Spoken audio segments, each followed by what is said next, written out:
Marso 12, 2023, ikatulo nga Domingo sulod sa Kwaresma. Pagbasa gikan sa Santos nga Ebanghelyo sumala ni Juan. Nahiabot siya sa usa ka lungsod sa Samaria nga ginganlag Sicar, nga dili layo sa yuta nga gihatag ni Jacob sa iyang mga anak nga si Jose. Atoa didto ang atabay ni Jacob, ug milingkod si Jesus tupad sa atabay, sanglit gikapoy man siya sa panaw. Hapit na kadto maudto. Unya nahiabot ang usa ka babaeng Samarianhon aron pagkalos og tubig. Miingon si Jesus kaniya, "Paimna ra ko." Niining tungura ang iyang mga tinun-an didto sa lungsod aron pagpalit og pagkaon. Ang babaye mitubag, "Hudiyo ka ug ako Samarianhon. Busa nganong nangayo ka man kanakog tubig nga mainom?"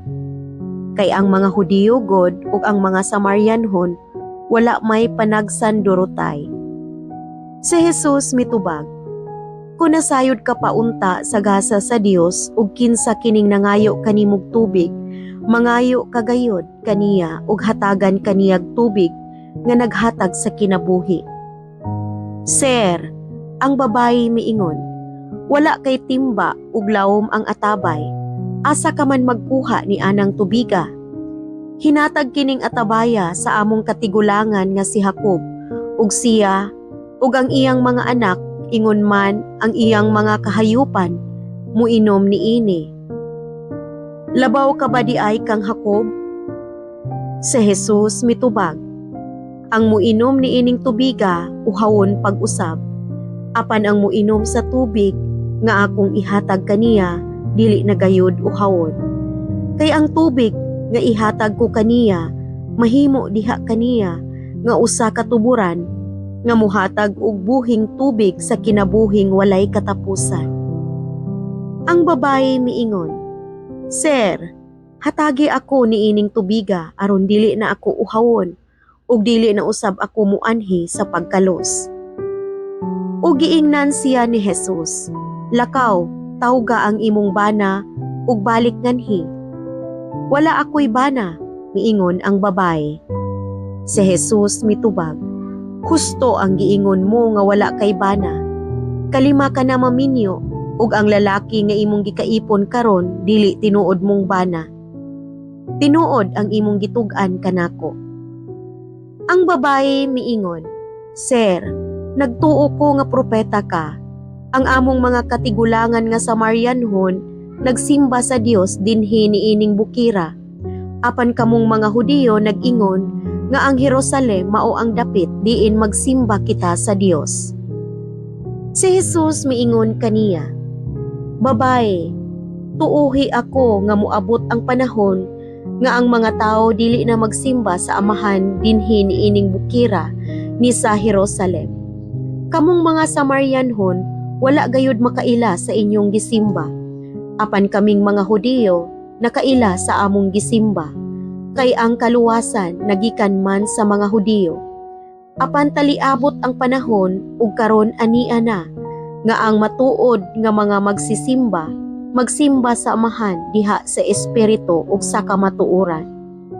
Kini sila mao ang mga magsisimba nga gusto sa Amahan nga maoy magsimba kaniya.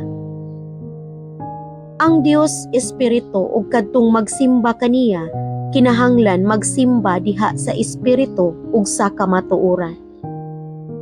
Miingon kaniya ang babaye, "Nasayod ako nga muanhi ang Mesiyas nga ginganlag Kristo. Inig-abot niya iya kitang sultihan sa tanan." Si Jesus mitubag, "Ako mao siya nga nakigsulti kanimo." Niadtong higayuna nahibalik ang mga tinun-an ni Jesus ug natingala sila pag-ayo sa pagkakita nila nga nakigsulti siya sa usa ka babaye. Apan walay usa kanila nakapangutana sa babaye kung unsa ang iyang gusto. Ni nangutana sila kang Jesus nganong nakigsulti siya sa babaye.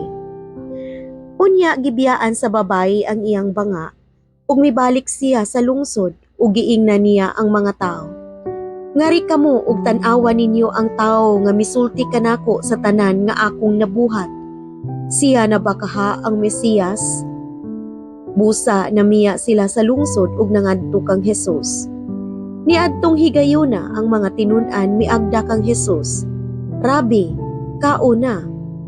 Apan siya mitubag. May pagkaon ako nga wala ninyo hisayri. Busa ang mga tinun-an nagpangutan anay. May nagdala ba kaha kaniyag pagkaon? Si Hesus miingon kanila, ang akong pagkaon mao ang pagtuman sa kabubuton sa nagpadala kanako ug sa pagtuman sa buluhaton nga iyang gipabuhat kanako. Dili ba nag-ingon man kamo? Upat pa kabulan una mo abot ang ting-ani? Sultihan ko kamo. Tan-awa ninyo ang kaumahan. Hinog na ang mga bunga ug husto ng anihon. Ang nag-ani suhulan ug hipuso niya ang mga abot alang sa kinabuhing walay katapusan.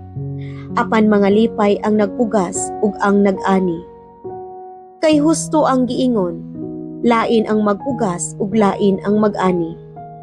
Gipadala ko kamo aron mangani sa wala ninyo hagui. Ang uban maoy naghago ug kamo ang nabulahan sa ilang hinaguan. Daghan sa mga Samarianhon ni adtong lungsura nanuo kang Hesus kay ang babayi miingon man. Gisultian ako niya sa tanan kong nabuhat. Busa sa pag-abot sa mga Samarianhon, gihangyo nila si Hesus nga magpabilin uban kanila. Ug nagpabilin siya didtog duha ka adlaw. Daghan pagayod ang nanuo kaniya tungod sa iyang gisulti.